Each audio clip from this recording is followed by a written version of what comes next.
సరే వాళ్ళ వ్యక్తిగత అభిప్రాయం వాళ్ళకు ఇష్టం లేకపోతే వేరే పార్టీలో పోవచ్చు, నియోజకవర్గ అభివృద్ధి గురించి పోవచ్చు, వాళ్ళ అభివృద్ధి గురించి పోవచ్చు, వాళ్ళకి స్వేచ్ఛ. కానీ ఇన్ని రోజులు జై కొట్టి ఇన్ని రోజులు ఇంద్రుడు చంద్రుడు అని పొగిడి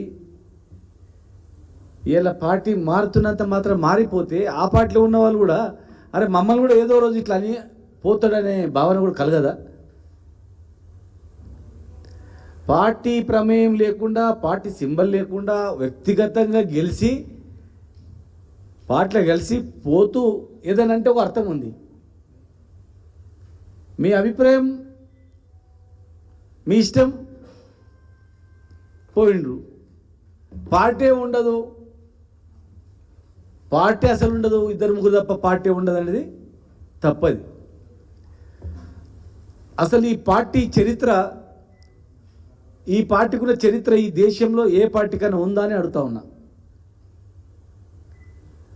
పార్టీ పుట్టినప్పటి నుంచి పురుట్లో నుంచే నోట్ల గింజ బియ్యం గింజ వేయాలన్నట్లు ఆ రోజు నుంచే ప్రయత్నాలు జరిగినాయి ఈ పార్టీ పైన.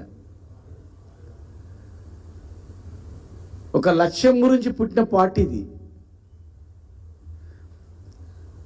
60 లక్షల సభ్యత్వం ఉన్నటువంటి పార్టీ ఇది. ఎమ్మెల్యేలు పోయినంత మాత్రాన పార్టీ పోతుంది అనేది అది అవివేకమే. భారతీయ జనతా పార్టీకి 2 ఎంపీలు ఉండే. 2 ఎంపీలు ఉన్నప్పుడు పార్టీ వెళ్ళిపోయిందా? 2 ఎంపీలు ఉన్న పార్టీ ఎగ్దం 300 ఎంపీలకు వచ్చింది. కాంగ్రెస్ పార్టీ కూడా పి జనార్దన్ రెడ్డి గారు సిఎల్పి ఉన్నప్పుడు ఎంతమంది ఎమ్మెల్యేలు ఉంది. ఆ తర్వాత మొన్న కూడా ఉన్న కాంగ్రెస్ వాళ్ళు చాలామంది టీఆర్ఎస్లోకి వచ్చిన తర్వాత పార్టీ ఉండదు అన్న అంటే నడుస్తుందా? పార్టీ మళ్ళీ అధికారం రాలేదా? ప్రజలు నిర్ణయిస్తారు ఏ ప్రభుత్వం ఉండాలని. మనం ఇచ్చిన హామీలు చూస్తారు, అవి హామీలు నెరవేరిస్తే మళ్ళీ ఒకసారి అవకాశం ఇస్తారు తప్ప ప్రజల మీద బతాయి పార్టీలు తప్ప ఎవరు అంటే ఇది కాదది. 2 సార్లు మేము అధికారంలో ఉన్నాం, మేము ఇంకా ఎన్నో చేస్తామని అనుకున్నాం, మాకన్నా ఎక్కువ చేస్తామని నమ్మిండ్రు, ప్రజలు అధికారం ఇచ్చారు.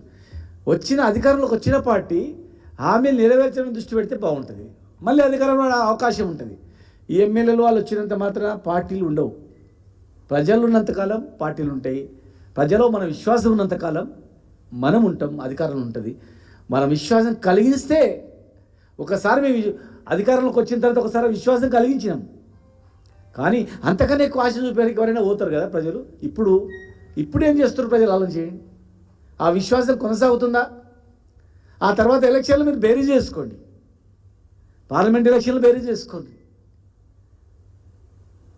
ఇంకా రేపు రాబోయే స్థానిక సంస్థల ఎలక్షన్స్ ఉన్నాయా, అది కూడా చూడండి. చూసిన తర్వాత మనం అధికారంలోకి వచ్చిన వెంటనే ప్రజలు ఏం ఆలోచన చేస్తున్నారు అని దృష్టి పెట్టండి. ఈ పార్టీ త్యాగాల పునాదుల మీద నిర్మించినటువంటి పార్టీ ఇది.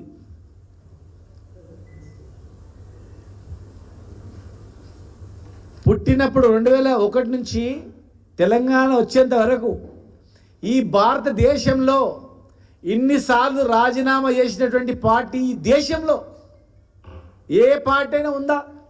చూడండి, ఉంటే మీడియాకి చెప్పండి.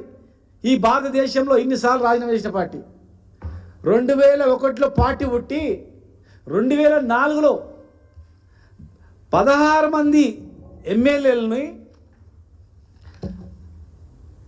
4 ఎంపీలని పట్టుమని ఒక కాగితం ముక్క రాజీనామా చేసి బయటకు వచ్చినటువంటి పార్టీ. 2004 నుంచి మొదలుకుంటే 2013 వరకు ఎన్ని రాజీనామాలు చేసిండ్రో లెక్కేసుకోండి.